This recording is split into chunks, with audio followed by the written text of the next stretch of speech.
Hello, everyone. Pastor George here for Wednesday Theolog, and we're smashing more heretics today. And today we're going to talk about the Donatists. You never hear about the Donatists, but this is actually a really common belief. I actually called someone out in the church earlier this year for being a Donatist. And what a Donatist is it's someone who demands perfection of people, right? Especially of people who have failed in some way in the past. So obviously, one of the big problems of the early church was this persecution that happened pretty continually, right? So people would be persecuted, and priests and bishops and others would renounce the faith in order to save themselves, and lay people too. And what would happen is that there was, in one of the areas where persecution was especially difficult, which was in North Africa, there was a teacher, I think he was a bishop, named Donatus. And what Donatus said is he said that anyone who denies Christ under those circumstances is unfit to serve as a priest, they're unfit to serve as a bishop, and they shouldn't be welcomed back into the Christian fold. And so this was actually a really strong argument that people made, and it seems kind of maybe to make sense to us on the surface, right? If you're going to deny Jesus at one of the most crucial points in church history before people in order to save your skin, then what business do you have being a teacher, right? You could level the same accusation at Paul, right? If you did all these terrible things in the past, why do you think you're called to be an apostle, right? Why do you think you should teach people?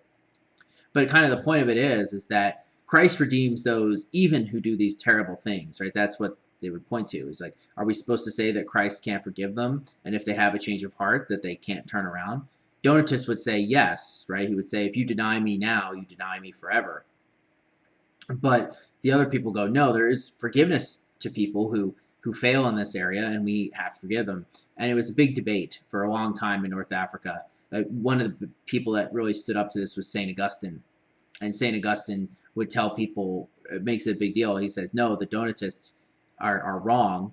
And this is, I mean, he had a stake in this because he thinks that if you deny this to priests and bishops, then what you essentially do is you demand perfection. You demand that everyone who is some sort of clergy person and Christian in general had to be perfect before they entered into this, or they'll never be good. So Augustine, by his own saying, lived a really kind of carefree and hedonistic lifestyle in his youth, right?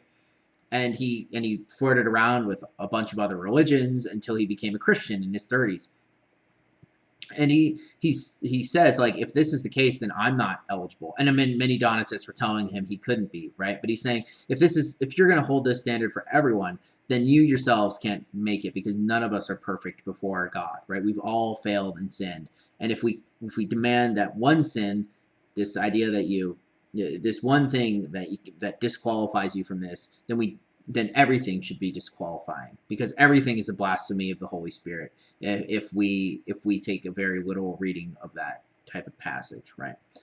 And so Donatists were defeated, they were denounced, and it was demanded a heresy because it said that it added things to the righteousness, right? You had to work towards salvation. We're going to talk about someone else like that tomorrow, or not tomorrow, but next week for our heresy thing, also involving Augustine.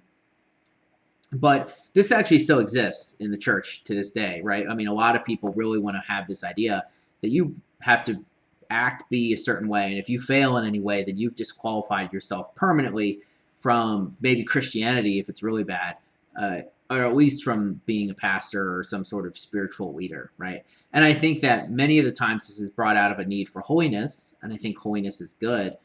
But I also think that a lot of the times it's this idea of holier than thou.